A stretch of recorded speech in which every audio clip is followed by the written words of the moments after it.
These are the elders I was talking about, right? They're not just olders. Let's make that distinction. It's not just because somebody's old. Elder means you have suffered enormously direct contact with the complexity of life and have metabolized that into a capacity to be in more intimate relationship with reality. When you look at the fathers say, well, who are they? Well, they were guys who were up here. And what they said is true, but until you can connect it to something that you can actually own in your own experience, you don't have pistis, you have knowledge. Mm-hmm. And knowledge isn't going to do you much good in reality. Right? Pistis will do you great in reality. And that, I think, is the real pivot that we have to make, is to say, look, we cannot be saved from suffering. That's not how it works. In fact, as Christians, we kind of recognize that if we're told to follow me, we know where following me leads. Right? We cannot be saved from suffering. We're choosing to enter into that reality. That's the reality we're entering into. Yeah. But one of the aspects of suffering is that it's not, it's not a bug. The problem of suffering is not the problem. The problem maybe is meaningless suffering, or suffering we don't actually put it to proper use. That's a problem.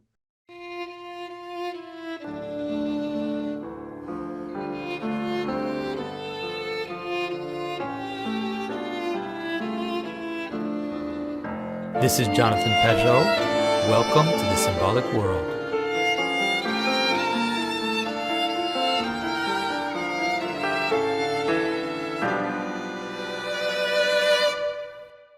We were talking in private for a while, and we haven't done a podcast in a very long time. So it seems like it's good to catch up and to see, how things have been doing. Yeah, in fact, I think, if I may be wrong, 'cause, these things have been going on forever, but I don't think that the last time you and I spoke, let's say publicly, I had come out of the closet as a Christian. That's right. And the last time we talked, you hadn't started saying that publicly that you're a Christian, and then we had some conversation in private, and so it is the first official time that we talked since that you came out. I love you say you came out of the closet. That's funny. Yeah, I And think appropriating terms is perfectly legitimate. yes, appropriate, perfectly legitimate. And so let's say how has it been for you, like in the transition towards Christianity? Like Oh my what goodness. I mean, because it's changed. I mean, your whole life is probably quite different now. Okay, well, I'm gonna maybe have to use a kind of a crazy metaphor, but it's the first step. The first step of the metaphor is a little bit like going over a waterfall. Uh-huh.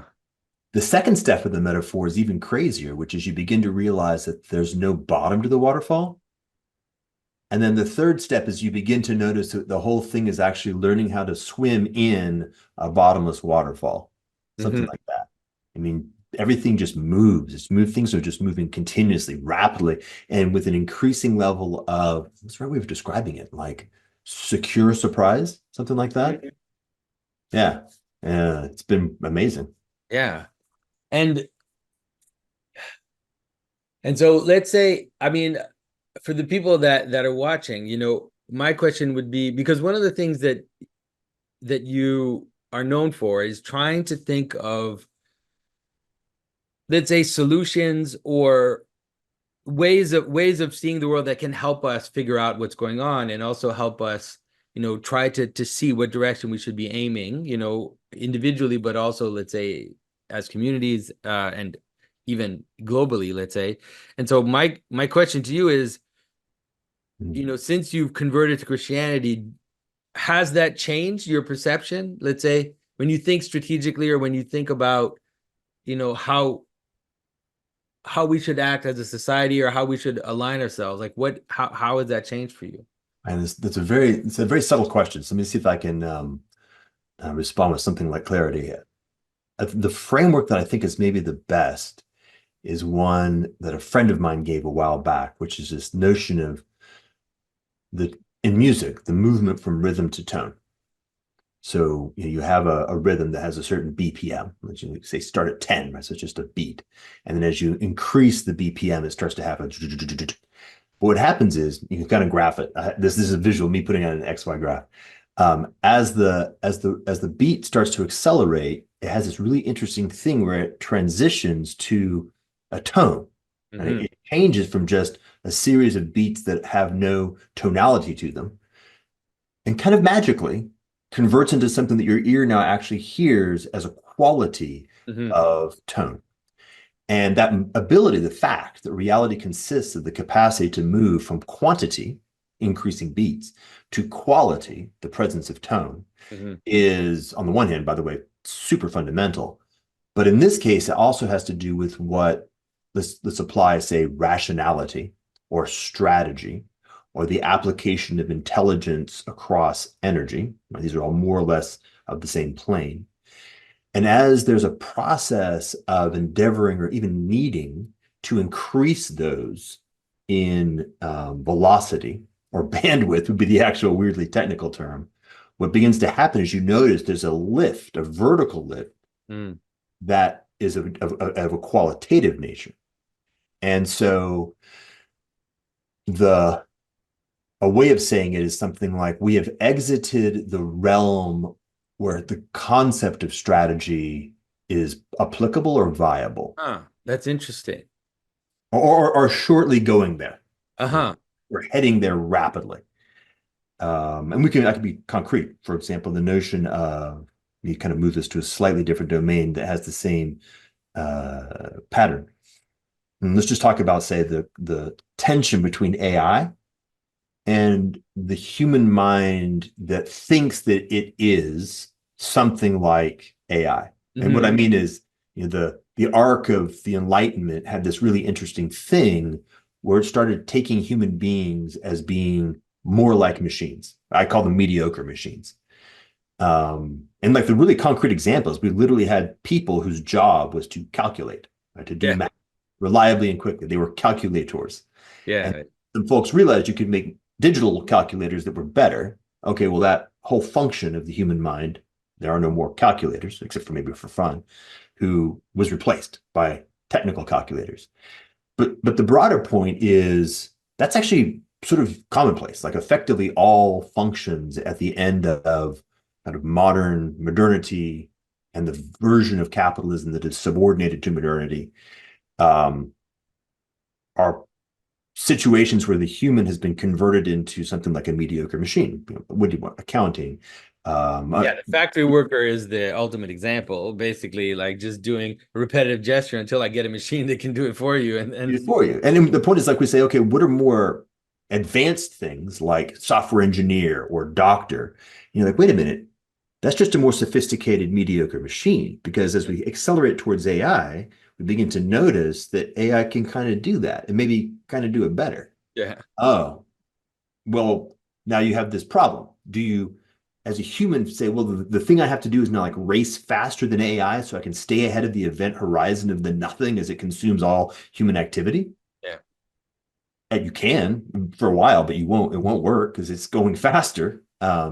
Or, oh, wait a minute, there's a vertical dimension that's completely different modally in nature, which is not just part of what is human, but is actually more human, vastly more human, and of which AI has no relationship at all. So that's like one example of this notion. If that makes any sense? Sorry. oh, it makes a lot of sense. And I think the way you present it is extremely useful. And it's useful for people to understand also what AI is and why the dream of AI becoming more than human, it's muddled because people don't understand the difference between like power, let's say, the capacity to just do a bunch of stuff and the reason why you do the things. Like the reason why you do the things is a vertical relationship to the capacity to do it. And AI doesn't have access to the reason in itself. Like it just doesn't. By nature, it's just that Yeah, kind yeah, of. just by what it is, and also because everything about it is a derivative of human, and so it will it unless, I mean, at least in the current state, it will always be a derivative of man. Right, right. And there's nothing in the current trajectory that will change that current state, although who knows, right? This is not, that's above our pay grade, but it's critical. When we look at something and we say, okay, AI has produced something that looks like art, what it's done is it's done bricolage. And it's taken art as manifested by humans and combined them in a way that is so sophisticated as a combination that the artistic element that was in the substrate that it was manipulating. Oh, okay, interesting. That's there. And of course, to the human eye looks at it and applies its pattern recognizing capacity to it, and that connects. Yeah. But the thing, right, the thing that is the art, right, the connection to the transcendent, which is what art is just sort of strictly not available. Yeah, and it also even I think one of the problems we have, let's say in that domain, is that we've forgotten what art was for. Like we've forgotten, even humans have struggled to understand what the reason we make art is for. But Mhm. even in the AI, we still provide the vertical, like even with the AI production of an image, because we are the ones telling the AI what to make. We give it the prompt. Like the Mhm. AI doesn't just start generating images out of its own will because it doesn't care. And And if so it we did, give it it would the dissolve prompt. into noise. Yeah, we give it the prompt, and then it manifests the prompt based on the vertical direction that we give it. It's dangerous in the sense that then it means now that it means now that we can give power to any whim that we have. Like we can basically give massive amounts of power to any type of vertical whim that can be a kind of sinful whim. You could say like a because there's some aspect of verticality which is dangerous if it's not well aligned because it's a there are mediocre humans too. Let's say it that way, in the sense that there are things that we can want that are vertical that are not sufficient, right? If we, like for example, the idea of just of being a slave to a desire is a good example. Like if you just want sex, that's actually it's a vertical thing because it acts down on the reality, but it's not sufficient. And so if you have infinite power that gives you access to that little vertical thing, then you're in trouble. Yeah.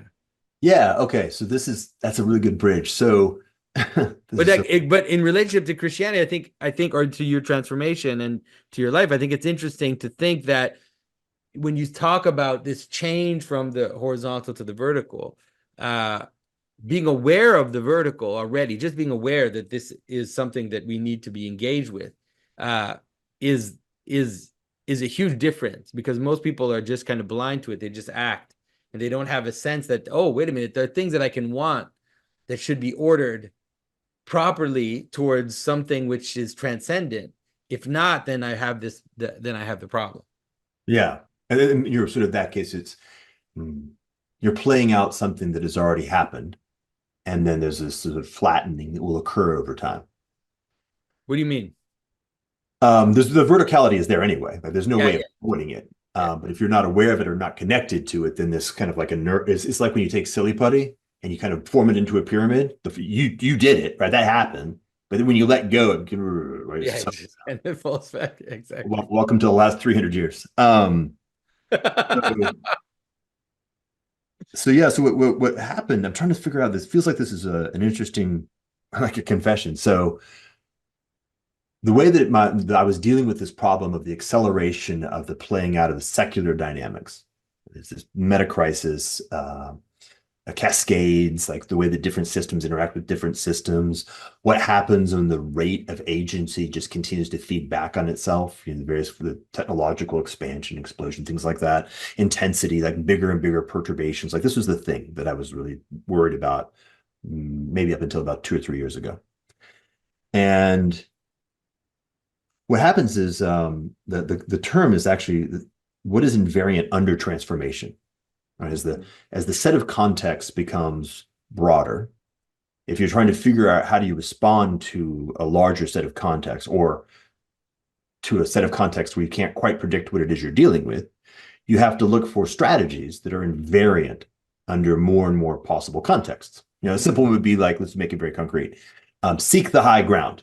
It doesn't necessarily matter exactly what your situation is. Yeah. It's a very good strategic rule of thumb. Like Sun Tzu, when he writes The Art of War, what he's basically saying is like, guys, here's a whole bunch of stuff that is probably going to work. Like, I don't know where you are, what you're doing, but if you choose the battlefield and the enemy has to fight you on your choice of battlefield, good rule of thumb. Right? So these are rules that are invariant under lots of different contexts. Okay. What happens if you continue to sort of recurse on that? What are more invariant? What are the most invariant? What is the most invariant in principle? Right? So this is like you're climbing this pyramid of the things that are the most fundamental, which is to say, ultimately, you're beginning to move from the immanent into the transcendent. Right? You're looking for things that are now eternal principles that are not bound to the playing out of time at all. And then you're noticing that the eternal principles have a structure that is intrinsic to the eternal principles. This is me, by the way, moving up. And by the way, always trying to figure out how to move out of the pure abstraction into, okay, what are the actual embodiments of these eternal principles? So Right. Taoism, for example, is very high on the stack of actually perceiving the structure of the internal principles and then knowing how that embodies itself in life. Well, it's not that hard to get from these points at the highest level of the stack. You find yourself, I found myself going, okay, I'm at a certain level. I'm actually really able to almost like literally physically notice how these principles interact and operate. But I'm continuing to have to focus because the magnitude of what we're actually dealing with in this moment in time is larger than anything's ever happened in history by a lot, right? By orders of magnitude, maybe 6, 7, 8, 9, 10 orders of magnitude is incomprehensible. So if we want to find a way to navigate it properly, we want to have a kind of a scope of vision which is symmetric with the magnitude of the scope of the problem. We have to just keep going up that stack. And so what happened was I got as high up the stack as I could get under my own power, and it didn't work. And it was unable to handle the pressures of what needed to happen, the kind of the shearing strengths. And so I was gifted then with the possibility of profound humility.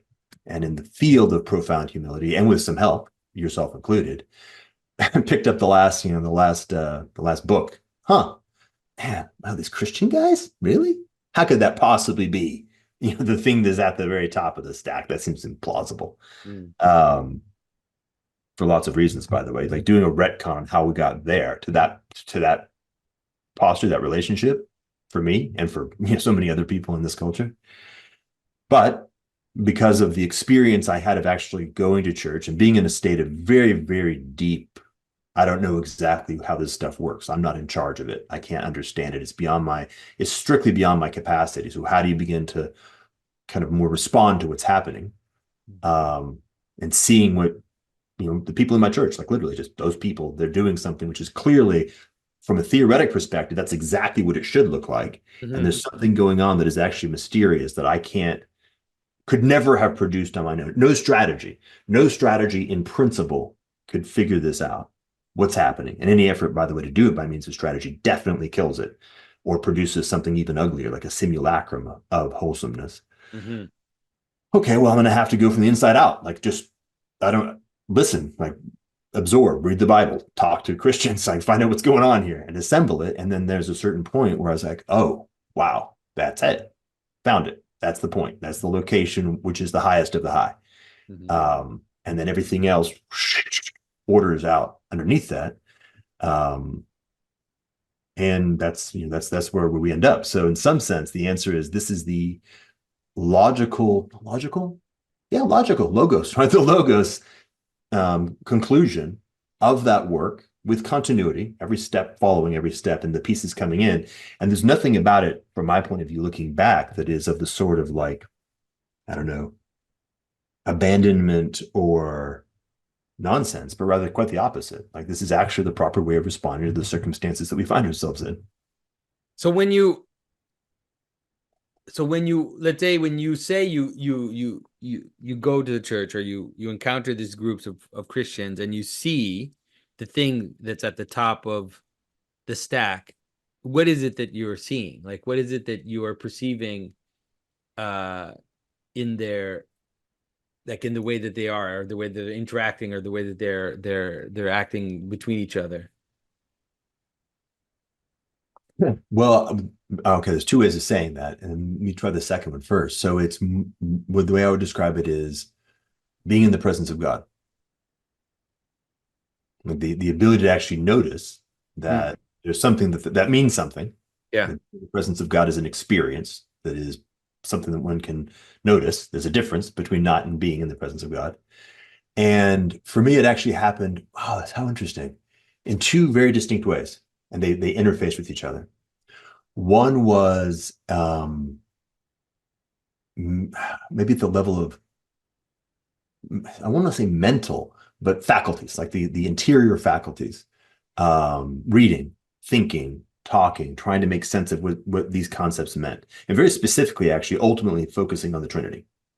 And so really, what is this? And delving in and reading like the kind of the 300 AD, the Desert Fathers and the guys who were really putting those ideas together, trying to understand what they were saying from the inside out. Mhm. And at the same time, going back to church and going back into house church and going back into community and going back into communion and being in the experience. That's the third, being in the actual experience of communion.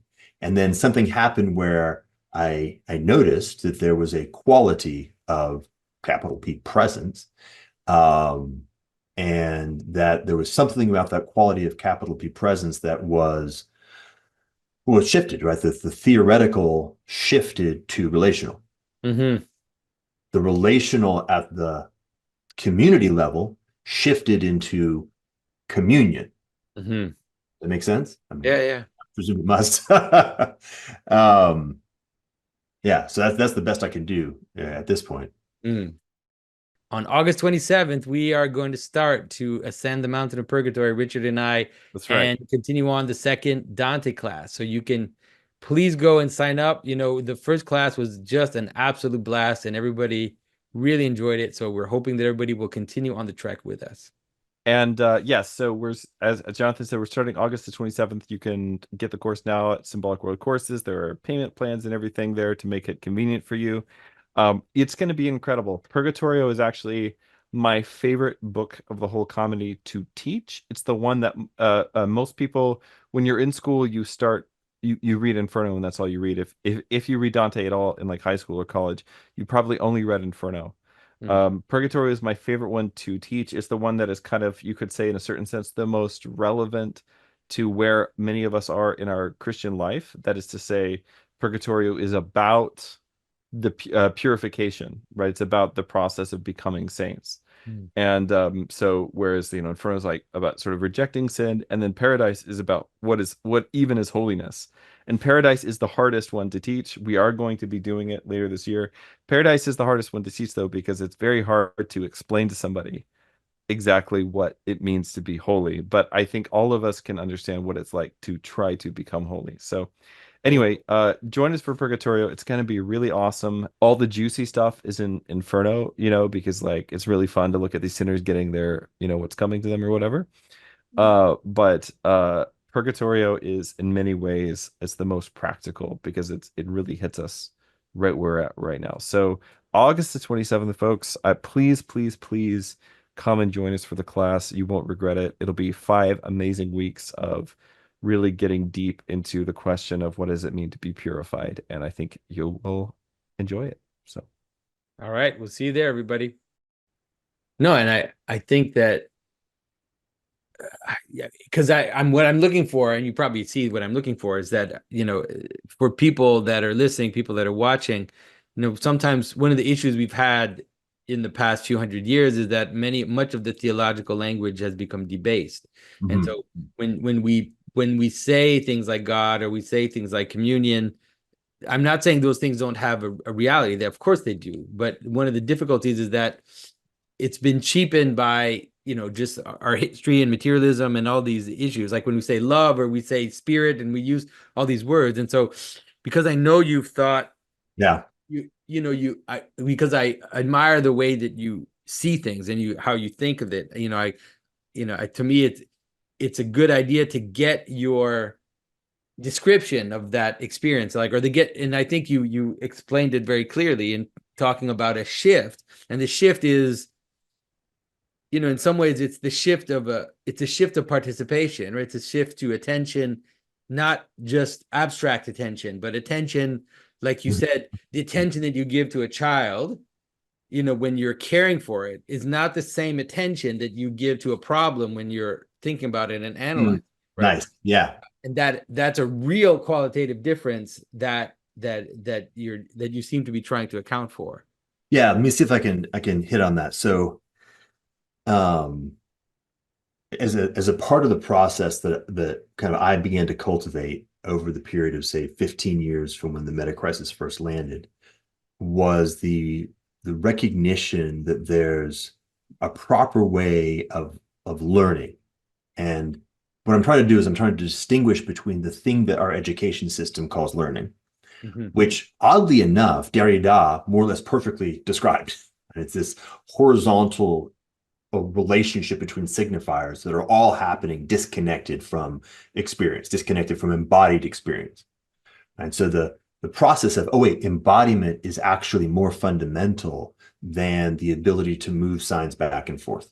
FYI, if you happen to be listening to this right now and you're still stuck in the mode of thinking you understand things by virtue of doing kind of the discursive relationship between signifiers, I would like to urge you to not think that's true and actually notice that become like unto a child, meaning learn from your experience, reconnect a concept to something that you've actually experienced phenomenologically, like in your actual life.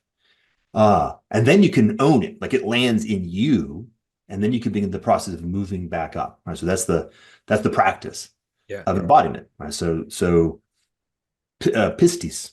So let's call it renovate, resuscitate, revalorize, right? Or an actual word from theology. We have this word pistis, which in English is translated as faith, which in the contemporary world that Derrida thinks is actually how reality works, largely means maximally degenerate delusion. And that's what the word faith sort of largely means in sort of the postmodern sensibility, and which is postmodernism is a version of modernity, by the way, of course. But it doesn't mean that at all, right? What it actually means is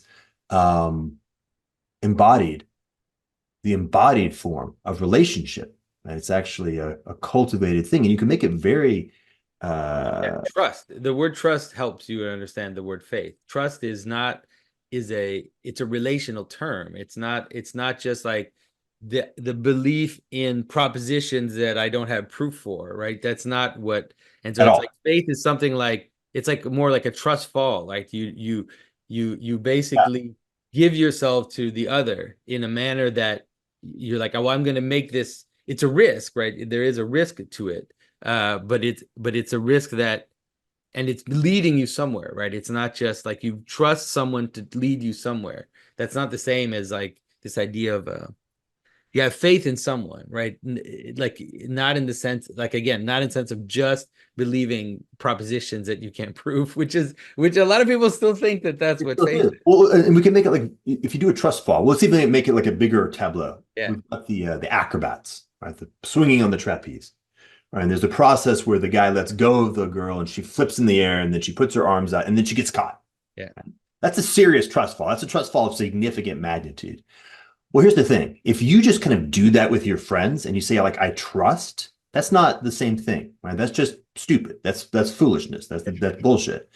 But if you go through a process of continuing to engage in practicing more and more intense versions of this activity, starting very simply, right? Literally an actual trust fall where you just lean back and they catch you and you only fall like a foot, but you begin to notice with them, right, in the category of the relationship, and think about the relationship as having an identity that is not just, how do you say, ephemeral, but it's actually, you're cultivating the relationship. The relationship is beginning to build an embodiment, a reality, a capacity that is stronger and stronger and stronger. And so, of course, the three people, the two guys catching and the girl being thrown, they practice and they practice and they practice lower and lower, like small, big, and finally get to the point where the strength of their faith, right, the reality, the capacity of their relationship can hold this possibility, and then it happens. And so that's the notion is, okay, that's what we're called to. That's the thing that is actually underlying our ability to do these sort of higher order activities, is we have to cultivate a relationship. Now, you and I can cultivate a relationship and we'll begin to build something like faith. Now, what's the highest? Well, the highest is, what does it mean to cultivate a relationship with God, right? With the triune God. And the beauty of the triune God is relational and endeavoring continuously with maximum commitment and sophistication to cultivate a relationship with us. And so that otherwise we'd be in deep trouble. So what you're saying, I mean, I think that it's so interesting what you're saying, like, and also it makes me think out how the difficulty of the atheist position in the sense that that's like just one of the things that seems to happen is that if we understand the infinite, right, as something else than a relational thing, right? Or if we understand the source of reality as something else than relational, you know, one of the problems that happens, and this is this is the argument that people would set against you, is to say the relational, right? It's idiosyncratic and it's subjective and it cannot be trusted because it's not based on truth. It's based on feelings. It's based on experience, which can be diluted. All of these things are the argument against what you're saying. So, like, if you engage in if you talk about this modal being, like this mode of being where you're entering into communion with others and you're building a body basically through trust and all of this, and you say it's phenomenological, a lot of people will say, well, that means that it's idiosyncratic, that it's not, that it can't be trusted because it's just subjective, right? All of these terms. Obviously, I don't think that, but how would you answer someone who brings that up? Well, wow, hold on. Neat. So I think that we're actually entering into a moment, like in this hyper conversation, where we're almost like doing microsurgery. We have to really be careful of zooming in on things. I noticed that I had a long conversation with Jim Rudd about the Trinity. And what I realized is that we actually hadn't cultivated the capacity to really zoom in at the right level. I noticed it when I was actually watching your conversation, I think last week with Bishop Barron, talking about fractals and how fractal orders you can move, zoom in and out at levels of scale. And the point is, there's a point at that level of scale where you actually get to a level of subtlety that's very difficult to hold in your mind. And that's where we are. We have to get to that level of subtlety. So the first answer would be something like, first I'll make an argument that trust is strictly upstream of truth. Mm-hmm. And one of the things I'll do is second proposition, memory is a spiritual act. Mm-hmm. So 2 + 2 = 4. Yeah. Does that sound true? Mm-hmm. How do you know that? What's actually happening inside your mind, and by the way, inside your neurology, if you'd like, that allows you to have the sensation, the feeling that particular construct, for example, isn't just nonsense. Yeah. It seems sensible. Deleuze, right, the logique du sens. He actually zooms in on that zone. Like, what's the point where you have the experience, the phenomenological experience, that you are in relationship with something that is of the category of sense, not nonsense. Mm-hmm. And then it moves from the category of sense to this version, this subset of sense called truth. I hate to break it to you guys. All of that is in the category of trust. You are trusting, for example, your memory. Yeah. You're trusting a series of basic feeling faculties that you have that allows you to orient towards this domain where you can say truth. And that's the point. Like, right there, we can get in that little piece and really, like, literally you can do it meditatively. What does it feel like that makes you able to distinguish between an assertion 2 + 2 = 5, 2 + 2 = 4? How do you get that distinction? You can go all the way down as light as you want to get at the level of logic, at the level of the construct, and notice that there's a quality of feeling that strictly precedes the ability to have a conviction at the level of truth. Right? That's just the order of how things operate. Beauty precedes truth. Yeah. And so psychophenomenologically, like, if you want to look at it as an atheist, if you can do the really hard work as an atheist of actually being in a first person experience, and I'm not kidding at all, by the way, because the primary thing that happens with an atheist is you can't help but obligately try to be in the third person experience. Yeah, sure. And that's the problem. Like, that's actually that's where things fall apart. Is that you have this weird thing that your default mode is third person. Which means that first person things are occluded or mysterious, which is how you can get to these absurd constructions that like consciousness or free will doesn't exist. Yeah. Well, of course, if you're obligate third person, then everything you draw the conclusion by your premise. Yeah. Your epistemological stance of third person the things that are intrinsically first person aren't part of that. And so you're stuck. But the point is, you can come here, you can be in the first person, you can notice that you have experiences and sort of contemplate them deeply from that point of view. And what you'll notice is 100% of that which you are able to identify as true in any fashion is by means of a first person set of faculties that we will categorize as feelings. Now, we may need to go through a process of valorizing feelings, because we don't mean, how do I say this right? We certainly don't mean the willy-nilly emotions, right? The energy. That's right. I think that we need to not confuse it with emotion. Insight is not an emotion in the same way that you get from eating like a good piece of cake. Like it's not pleasure, it's not pain. Insight is it is related to pleasure to some extent, but it's a different type of experience. Woof. Yeah, the weird thing is it's actually part of the incarnation of the second person. That's what's happening. Like, how is it right now that I have some capability of mapping the notions, right, these things that are ideas, into words in English in an order, and selecting a vocabulary that has this capacity to be transmitted to you so that you can actually be in the same space mentally as I am? Like, how's that part of reality at all? Like that, how does that even, that doesn't make any, we don't have a way of describing how that's part of reality unless we decide to remove the ideas in the first place, in which case we're back to AI chatbots, right? So going back to that point, but we're pretty confidently not AI chatbots. Like the degree which I'm confident in that is actually 100%. More confident than I am than the opposite. Okay, well, there's something going on there. That thing going on there, that set of faculties, which are part of what we are intrinsically, that's the basis. So that's the argument, right? That's the place. That's where this conversation, say with the atheists or anybody else, we have to get down to the level of being able to have that level of precision in first person, third person, trust, truth, mind, expression. Now, these are very precise things. We have to notice what we're doing.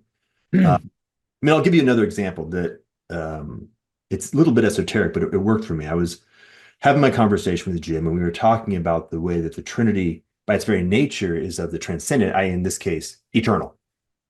And that time, specifically chronological time, is, how do I say, derivative. Like it's a second order. There's a whole bunch of stuff that happens. Like how can you move from eternal to chronological? Well, you can't do it chronologically. That can't be how it works. And then I listened to another conversation he had with Stuart Kaufman, who's a lovely individual. Stuart's a Santa Fe Institute, like polymathic genius in the sciences. And they were riffing on a very scientific way of thinking about the origin of space-time. Yeah. But the problem is, when I was listening to it, and I don't know exactly where they were off tape, but every time that they spoke about the origin of space-time, I'll just focus on the timepiece, they imported temporality, they imported causation. The concept of causation, right? Well, hold on. Where'd that come from? How could that happen? We haven't got time yet, right? So what does it mean to be thinking about the relationship between the eternal and the temporal? Yeah. You got to get in between there if you want to be able to do it. Every time somebody talks about the Big Bang, I can't but roll my eyes anymore. I just really struggle because it's so difficult for people to understand the exactly the notion that if you use analogies of space-time to talk about the origin of space-time, you have to be very cautious in at least acknowledging that you're using analogy when you're doing it. But when you don't, then it becomes this weird thing where it's like a kind of blind spot. Yeah, it is in fact a conceptual blind spot, because your mind grabs these concepts intuitively and then uses them to produce themselves. That's and then right. You'll end up with a paradox. And wait, but it's not a necessary, how do I say it right? There's a way of actually thinking about this properly, which of course means that at a certain point you stop thinking and you begin relating. Yeah. And that's the deeper substrate. Pistis is strictly more fundamental than episteme. This is, Plato brought them out, but he had them reversed, which is a bar to the long air. Right? Episteme is all well and good. Don't get me wrong. It's great to have, but it sits on top of the substrate of Pisces, which is much, much larger. And conventionally, that's very easy. Like if you talk to somebody who is a master of some skill and you say, can you explain to me how you do that? Yeah, they can kind of explain it to you, but if you think about it, like the thing that they can explain is about that wide, and the thing they're actually doing is that wide. And the right answer is kind of no. You just have to do it. I can do it with you and maybe walk you through a set of stages that get you from where you are to where you want to go. Right? We can put you on a path to mastery, but I can't explain it to you because it's much bigger than explanation as a category. That's the idea. The ontology of faith is a different order than the epistemology as a category. And that's where we are. Like that's reality. And if you can't get that, then you're stuck at that point. So how do you deal with the problem of delusion, or the problem of, because let's say you have groups, even in a person or in a group, that will have faith in the wrong thing, right? We can say it that way. And because of that, then the consequences, will manifest themselves. Like if you trust the wrong person, you buy the wrong car, right? I mean, there's this really boring, a really kind of mundane versions of it where you trust someone you shouldn't be trusting or whatever, but you could scale that, right? And understand that you could have something like false religions, right? Or people that gather together in the name of something which is not the right thing, and they're engaging all the mechanisms of trust and faith, but there's something which is leading it awry and ends with drinking the Kool-Aid, something like that. I mean, that's an excessive one, but there are less destructive versions of that, let's say. Totally. Yeah. So, golly, the way that I've really thought about this, and I'm not sure if this is helpful to anybody, is that the way that shows up categorically, the way it constantly shows up, is when we replace faith with a simulacrum of faith generated by epistemology, or in this case, let's use the simpler term, ideology. So what happens is we aren't actually able to be in relationship by virtue of having cultivated our relational competence, or we've just been turned upside down entirely by an absolutely degenerate culture. And we get this notion that the right way of doing it is to try to model it in our minds and produce a mental construct that allows us to imagine that we are now masters of this event. And then we'll get stuck there. Right? And so let me see if I can give you some examples of what that looks like or how.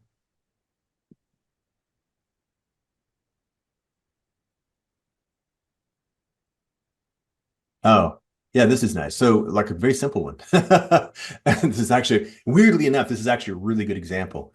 If you're dealing with kids in the ages of like 5 and 6, and they're beginning to ride a bike, what you'll notice is they'll tell a lot of stories about how they can ride the bike and how they're going to be riding the bike, but they cannot yet actually ride a bike. Right. And as an adult, you're looking at them going, yeah, telling the story isn't the same thing as actually doing the thing. But until you actually get on the bike and try to ride it, it's really easy to tell yourself a story because it's a lot easier and you feel a lot more comfortable. The story is, yeah, I can ride the bike. And you get on the bike and you fall. Right? So the reality of engaging with reality is a different kind of thing than the thing that happens when I can tell the story and living in the narrative. Right? So let me now we're going to split a couple of different pieces here, a lot of stuff. So one is, the more you live in a culture where engagement with reality is prior to the social or the theoretic layer, the less the problem you raised is a real problem, because the checksum of smacking into reality orients you towards, oh yeah, that's right, I can't actually ride a bike. It turns out I need to learn how to ride a bike. You get what I'm saying? But the more you live in a culture where your experience with reality is mediated by social environments where telling the story is good enough, or even maybe better. So an example would be, do you know how to fix a leak in your plumbing? Well, if you live out in the country and there's nobody to call, the answer is yes or no in a very clear fashion. You either fix it or you don't. You try to fix it. If it doesn't work, it doesn't work, right? If you live in the suburbs, how do you solve that problem? Well, you call a plumber. Do you know how to, as a kid watching that, do you know how to fix a leak? Well, the answer is yeah, you call a plumber. Do you know how to fix a leak? No, as it turns out, not at all. Right? If you live in the city, You don't even call the plumber, right? You call the super, right? You're so distant from concrete reality that you live like in yourself. Somebody asked you, well, do you know how to fix a leak? You may even in your mind have a sense the answer is yes, because the agency is, I have a problem, I can solve that problem. Oh, well, how do you solve the problem? By virtue of your competence in relationship with the ground reality? No, at the end of the day, my ability to manipulate other people by means of narrative, right? So that's one fork. Very important, right? When we live in the world that we live in, where particularly people who live in cities have very little actual relationship with ground reality and their stock and trade. And the way of navigating success is by means of being able to manipulate symbols and manipulate human social relationships. You're going to get into a problem where bullshit is very difficult to prove that it's bullshit. And so therefore it becomes gold, right? It becomes a fabric of actually being able to at least be perceived as being successful. The other side is, let me see if I can get there. So the distinction between certainty and, let's go with confidence isn't quite right, but actually competence is nice. So what happens is this. Imagine a group of people. Let's actually go way back. So let's imagine an indigenous group of people who are living in a valley, and they've lived in a valley for as long as anybody remembers, who's alive. I'll actually using a very specific story from Tyson Yunkaporta. So we're actually in Australia. And there's been a drought. And the drought is actually longer than almost anybody remembers, except for like 2 or 3 very old people, right? Like the oldest of the old. And there's a point where the oldest of the old go, guys, look, I know it's super risky for us to leave this valley. None of you even have any experience of that. Mm-hmm. But I remember when I was a kid, there was a drought that was terrible. And the old people told us then that we needed to leave the valley and go to this other place. And I remember it enough that I can lead us there. It's going to be risky, but it's the right thing to do. All right. So that's a mature relationship with the fact that we can't actually control reality with precision. And the notion of certainty is actually not a real thing in the context of complex reality. But we can have the best that we can get. So what do the old people do? Well, they get together and they talk and they compare notes. And they say, okay, hold on. You remember? Yeah, I remember that. Okay, with this, the stars. Yeah, I remember. Oh, yeah, and the weather. And they build a gathering, right? They gather. And in their gathering, they deposit the highest level of wisdom that they can deposit in their individual and collective capacity. And then the group makes decisions on that basis.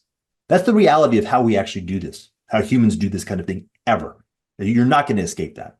You're never going to be able to have something like mathematical precision on complex reality. Mm-hmm. Okay, fair enough. But what happens when everybody's an immature adolescent? What happens when your culture doesn't produce grown-ups? What happens? The only thing your culture produces is very bright adolescents. Well, then you're in real trouble because nobody actually has depth of maturity. Nobody actually has wisdom. Nobody actually has experience in complex reality. And what they do have is they do have, for example, the ability to formulate pithy phrases with incisive sarcasm, or to grab pieces of other people's work and assemble it in ways that are shiny and impressive. I actually called this simulated thinking in an essay I wrote many years ago. Well, now you're in real trouble because you're still facing issues of risk. And what you do is you think that you can actually produce something using the simulated thinking, using the kinds of stuff that you'll get you an A+ on a paper, the kinds of stuff that will get you, we call it, elevated to a VP inside a Fortune 500 company, which, by the way, has nothing to do with actually effectively managing and stewarding the responsibilities of that company in the world, and everything to do with being good at politics. And therefore, you get concerned. Right? You get concerned that, wait, this thing called wisdom, this thing called making good choices is actually not even a thing.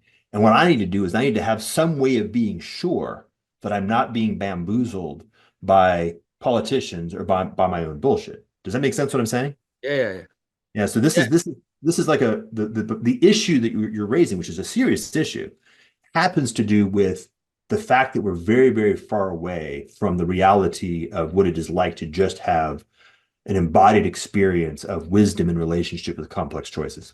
Okay, so let's take, let's take, because we started the conversation talking about Christianity becoming a Christian. So we have Christianity, we have this situation, which is that we're dealing with an event that happened 2,000 years ago, right?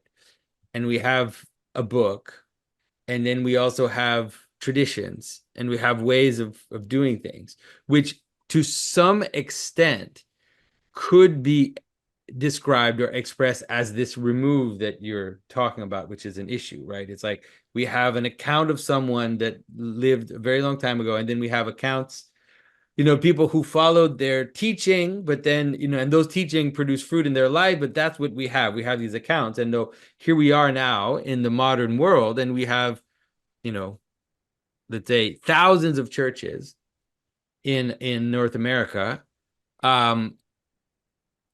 How do we navigate the problem? The problem of, on the one hand, wanting to connect to that, right, to the resurrection of Christ, to the story of Christ, to his teaching, and then living today, right, in the way that you're talking about, which is the desire to cultivate wisdom, to live true communion, to do that. Like, how do we find because you'll find, like, I'll give you two extremes, right? Just to give you an example. Like, so you'll have the Bible tells you so people, right? Or not just Bibles, fathers tell you so. Like in the Orthodox Church, it'll be similar to Bible tells you so. Like, this is what the fathers say. This is it. Like, this is the thing. If the Bible says it, that's true. Just believe it. And it doesn't matter if you believe it, basically you're saved, or something like that, right? If you trust these guys and you kind of believe what they said, then you're saved.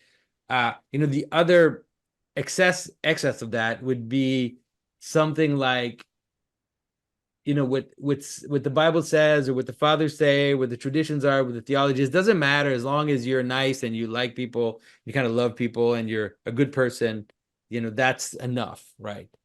And so that, I'm giving to you a caricature, obviously, but how do you see that we can navigate in that to make it real? Yeah, well, so let me take both of those, right? And here's what I'm going to say is that those are both adolescent. That's the point. Those are both just straight up adolescent. That's and the answer is no. There's a verticality here called maturity, and they're just completely different categories. So, I've been having this conversation now recently in the context of our church because, imagine you're talking with a teenage boy. He's like in that 15, 16 zone. Yeah. And he still is thinking about the choices he's making on the basis of, is he going to get into trouble? The father says, the book says, the rules say, whatever. You could do the same thing on the other side. Yeah. The point is, that ain't the right way to think about it. But the right way to think about it, is it right? Well, how do you know that it's right? Well, the book said, no. You know it's right because you've lived life. Mm-hmm. You've got these patterns that are around you to help you make sense of what's happening. But the first thing is, you touched the hot stove and it was hot. And then second, you said, oh, hot, right? Not the other way around. If you do it the other way around, you don't know anything. Somebody says, don't touch it, it's hot. Don't touch it, it's hot. As a rule, you're running these rules in your head like a computer. And then you have this problem of constantly and now analyzing reality. Oh, is that what is hot is? What is hot? Actually, I don't know. But I know if I touch it, it's bad. Like that kind of stuff. That's rule following. No.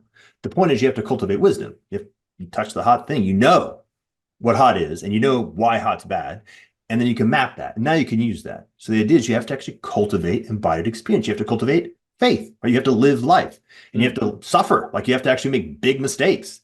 And you have to have integrated those big mistakes into a deeper relationship with what this freaking thing is, right? What life is and how it works. And these are the elders I was talking about, right? They're not just olders. Let's make that distinction. It's not just because somebody's old.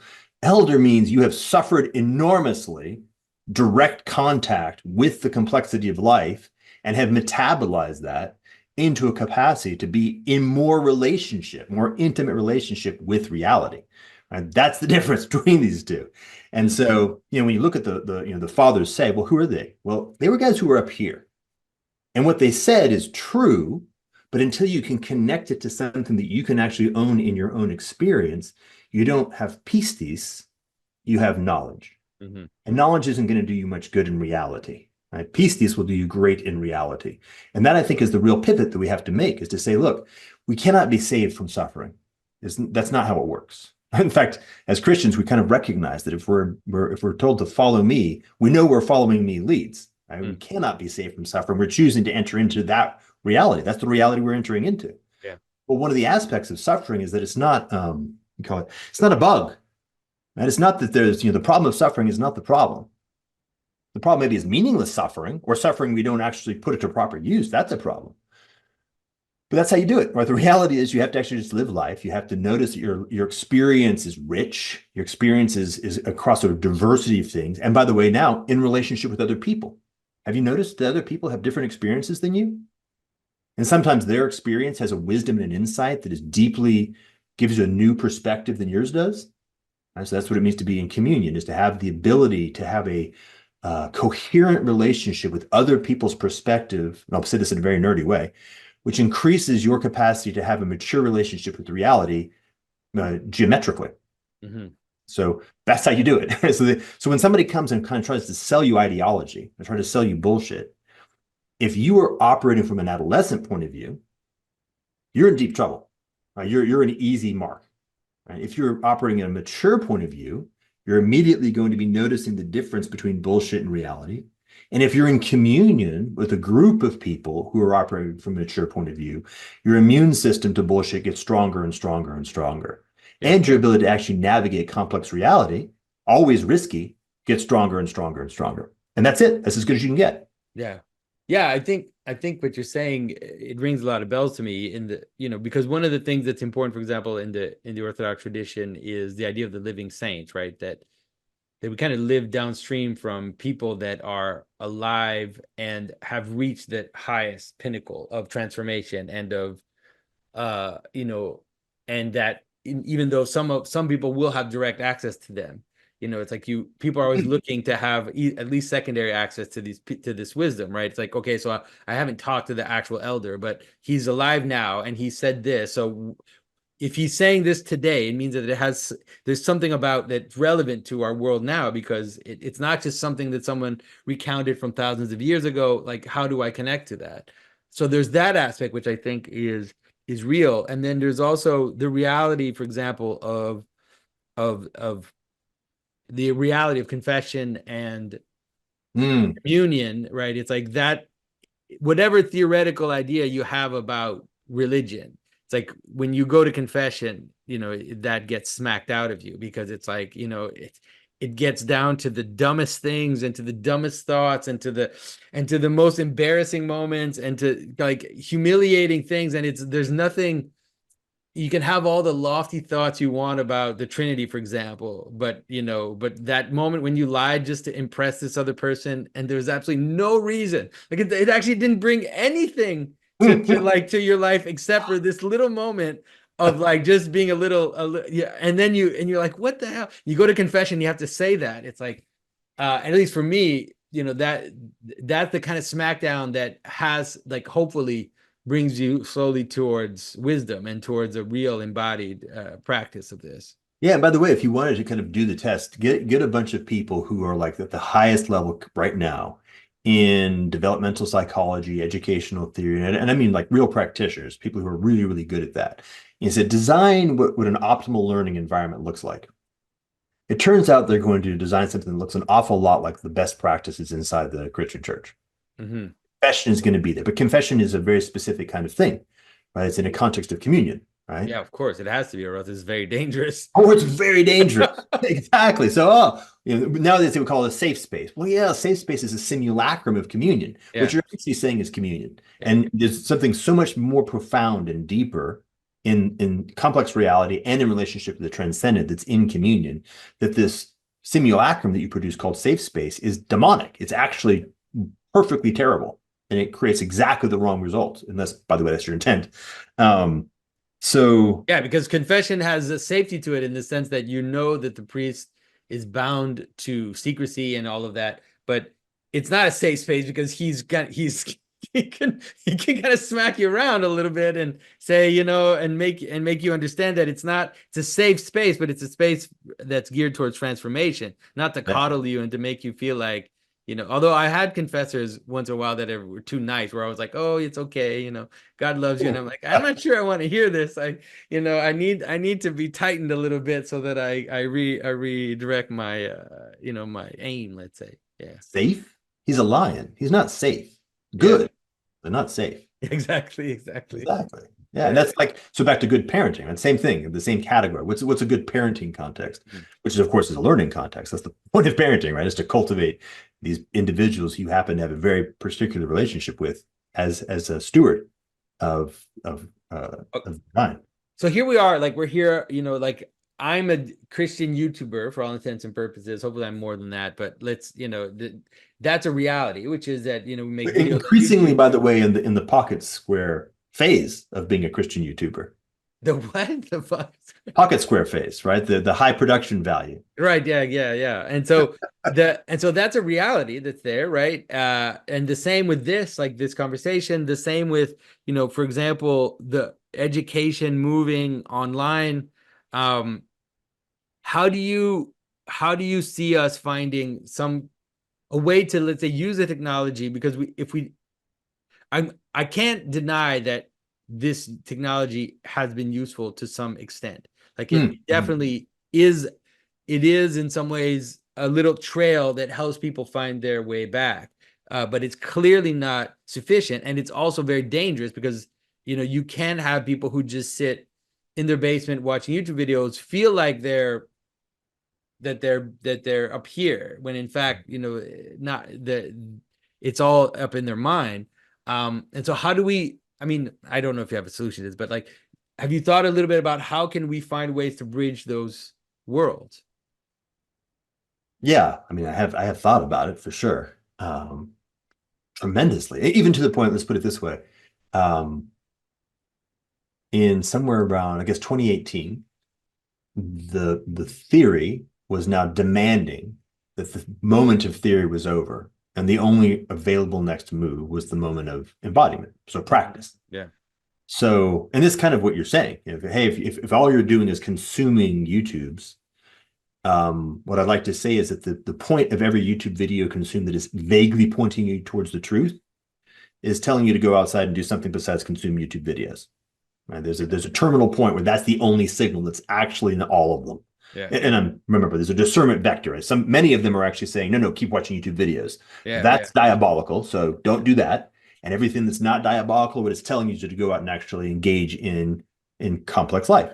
And so, in some sense, the question is a little bit simple, and it's just, what's it like to live a wholesome life? What are the ingredients of living a wholesome life? Mm-hmm. Put it like, what's your kind of time management? Like, what's your attention allocation function? And the answer would be sort of like, okay, first, prayer. Right? First, are you actually allocating your time to your relationship with God? And how much? Like a decent chunk. It's got to be a pretty solid chunk, and in the right order. When you wake up in the morning, what comes first? Phone, Twitter, even a really nice, sweet Jonathan Pageau YouTube video, or are you actually having a relationship with God? Are you reading scripture? Are you praying? Right? The order matters. So time matters and order matters. And then, okay, how much time are you spending in your body, in life? Are you going outside? Are you engaging with other human beings in your community, in physical relationship, in events that matter with stake? Right? It's just, in some sense, it's crazy simple. Mm-hmm. Do the thing that an ordinary wise person would just say. Have a wife, raise kids, spend time with your wife and kids, care about them, care about how their lives go. Which is the thing is, it's crazy simple, and just like dieting in our contemporary culture is super hard. Yeah. My wife and I have a continuous process of frustration and surprise at the fact that we know prioritizing our relationship is important. And yet when we do like a monthly audit of how much time did we actually spend together, like, man, we're not actually living according to our values. We've clarified our values. We've identified what we think the hierarchy of values actually is. And then we don't live that way. And then of course we read Paul. Paul's like, yeah, I get it. That's how it works. Yeah. So that's it. It starts with God. And then the very second thing after that are your actual lived relationships in a concentric circle with your wife in this case, and your kids. And then the closer friends, usually in your church. That's very helpful. Like you get a synergy value out of that. Like if you're time with your wife and you and your wife are also in relationship with God, then that now you're not having a double, it simplifies, right? It makes things smoother. Same thing with your kids, right? Same thing with your friends and your community. And this is kind of the monastery sensibility. And engage with complex reality, man. Like fix things with your hands, like deal with plumbing, And deal with change your car's oil. And I don't mean this because you're saving money. I mean, that's a practice. Like it's there. It's how you cultivate pistis. And notice that there's something deeply, deeply theological about the fine art of carpentry. Right? There's deeply, deeply theological about actually learning how to fish and noticing that you can't bullshit yourself into fishing. And the more you learn the skillfulness of the distinction of what requires competence and what can be bullshitted, the more discernment you have about that distinction in general. And more people you notice than other people who have that distinction, and you begin to form relationships with people who have that distinction. You notice that something stronger happens. So just we have to live our way into that, and the core discipline is just that ability to know what is the right order of values and how terribly am I not living in accordance with my own values. Yeah, it makes sense. It makes a lot of sense, you know, and I'm leaving with a lesson too. It's like we know it, but we don't, like you said, we don't always do it in the right way, because I mean, and in some ways it is, there's an illusion that we have, like when the fires start burning and then you start to pay attention to all these fires and you don't realize, you know, that the reason why you should care about the emergencies that are kind of popping up, you know, they're more important than those emergencies, even though the emergencies are screaming. You know, that there's a kind of emptiness to I mean, I say that, but like, I mean, the past few months of my life have been like just this nonstop fires, right? Like just like all these things that are happening that you have to take care of, and then you start to forget the, like you said, the core, right? The core of saying, well, it's like, you know, actually, what is it that I actually care about? And the relationship with my family, like you said, the relationship with God. And so why am I just paying attention to all these fires? But it's a tough one. It's hard to do. Well, so I'm seeing like three different things that come out of that it's maybe useful to tease out. Two of them are very similar, and I see this a lot, particularly maybe in the world that includes both of us. So one is, I call it the philanthropist's deception. So the philanthropist's deception is the devil on your shoulder who says it's okay to not live according to your values all the time because there's a way to buy your way back into them. Basically, right? Don't actually have all of your choices be in alignment with your values. It's okay to have some of your choices be extractive and maybe lie to people or deceive or manipulate so you can make more money. And then you can take that money, you can put that into this really, really good thing, like super good. And if you add them together, good just went up. You actually have a net increase in good. Yeah.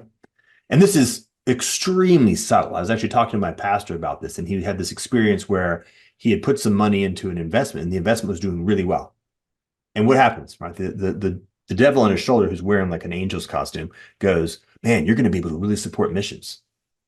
Yeah, you're gonna like so many good things you're gonna be able to do with this. And that's how it gets you. It has to sneak in. And a little flash of like a Lamborghini, or just a little bit. Well, no, not Lamborghinis. I'm gonna pay for starving orphans. But that's one, right? So that's one trick. Same trick happens over here at the level of fires. If you've identified, how do you say it? Doing good work in the context of, I have responsibilities. Like these are important things that I got to take care of. And maybe I'm unique in the world of being able to actually take care of these problems. And it could be a small problem, like it could be really practical. There's an oil fire in my kitchen. Well, I'm the one who has to put it out. That's a real fire. But it could also be like, oh my gosh, like civilization's fallen apart. Fill in the blank. Somebody said something really wrong on the internet. I got to deal with that immediately. And of course, that's the same thing, right? The problem is who's making that choice? How do you know whether or not that's actually your cross, or if it's somebody else's cross that you're racing to strap yourself to, right? That's right. And that's subtle. Right? That's in the level of like where I guess that'd be Luciferian, the Luciferian sense of temptation, right? Temptation is the exact inverse of communion. And temptation, if it gets you just right, it's tricky. The whole point is that it's tricky, and you really, really think you're doing the right thing. That's the point. Like the stupid temptation, if I'm going to eat, whatever, 50 donuts and get sick, fair enough. But the point is, there's the really subtle. Yeah, those aren't the worst ones. Like you said, the Luciferian temptations of your point is great. To think like, oh, I have to take care of this because, like I'm so special, and that, and this, like you said, the guy getting angry on the internet. That's such a perfect example because like I mean, I definitely found myself, you know, let's say paying way too much attention, to that type of stuff, and realize, hopefully, yeah, hopefully at some point realizing that, what does it matter? Like, it doesn't really, and a lot of the, especially like the news cycle stuff, a lot of it is just flash in the pan stuff that we won't remember 3 months from now. And we've spent so much attention focusing on all these scandals and all of these things. And this, especially during the American election year, it's crazy. Like, going on Twitter is like, it'll drag you into hell really fast. And then it just captures you, and you realize that you've spent an hour scrolling down Twitter, and it's like that hour could have been spent in far more useful things, including nothing. including nothing. Exactly. Well, it's funny. So as a practice, I've actually tried to cultivate noticing aesthetically the difference between the For You tab and the Following tab. Mm-hmm. Right? Because you can tell if you pay attention, the For You tab is palpably Luciferian. Oh, yeah. And palpably. And you're like, wait a minute, man, that tastes. Oh, I'm in the For You tab. Click. But they also switch you over, I think, like without you. All the time. Yeah, you just switch you over to the For You tab. You don't even know that it's you know what happened. Like, yeah. why am I seeing all this stuff? Like, it gets. Yeah. Okay, so this thing goes to the piece that's the top of that pyramid with regard to the fires, because then there's some fires that you're actually supposed to deal with. Yeah. Right. The point is you're actually here for a purpose. And okay, so how do you discern that? And how do you notice, for example, that oftentimes the struggling with the fire is the purpose? Right? It's not the putting the fire out that was the thing. It's actually your engagement with the choice, is this mine or not? And the cultivation of competence in relation, which could be very complex competence. The grief of recognizing that you got drawn into something and it separated you from your kids. And now they've got like a ripple in their experience that is going to be with them forever, or, the dealing with that and healing, that's going to be a real challenge. Okay. And this is a complex thing, man. Reality is so far beyond our capacity. It's really critical to grasp that. Like, you cannot master this thing at all, not even a little bit. And, okay. And this, now we come back to the kind of the Christian discipline at the center. It is actually at the center, is to recognize the degree to which you have no idea what's going on. You have no ability to actually plan properly how to engage with this thing well, right? You could do you've been given a very specific amount of agency, and it's not much, and you can do a little bit. Yeah, you can probably make eggs. Right? You can maybe drive your kid to school without getting in a wreck. Like, that's like, okay.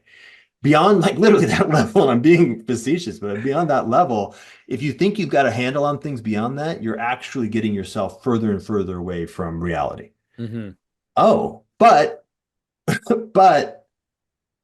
glory is, it turns out that God's right there, and that there's actually an entire thing that's helping you. And if you just learn how to build faith, like to learn how to let go of that first person and flip through the air, there is another person on the other side that's going to grab your hands, right? You got to build that competence of being in relationship with the actual infinite, which is specifically here to not help you, to guide you and navigate you for big capital P purposes through complex reality, right?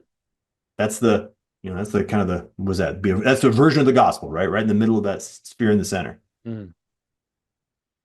That's amazing. That's amazing. It's amazing, Jordan. Listen, I think we've come to the end of our conversation. I want to just express that I've been finding a lot of joy in seeing your journey and seeing your path, and the things that you're talking about. I remember when I first encountered your work, you were often trying to think of how to disrupt, right? How to disrupt the system, how to disrupt the machine, and I was like, I kind of understood what you were saying, but I feel like, what you're presenting to us now is a far deeper way of understanding. And in the end, and the thing is that it is the ultimate disruption in a way. It's not a planned disruption in the sense of like, here's how we can strategically kind of, let's say, break the machine that's setting itself up. It's rather ascend vertically to become more than just this mediocre machine that we're living in. And yeah, it's a beautiful journey. I'm sure you understand this, but you have a substantial amount of contribution to that. So I have a tremendous amount of gratitude. Well, glory to God for any help that I provided, and we'll be watching and discussing and hopefully collaborating more in the future, Jordan. It's good to talk Yeah. to you. Wonderful. Yeah.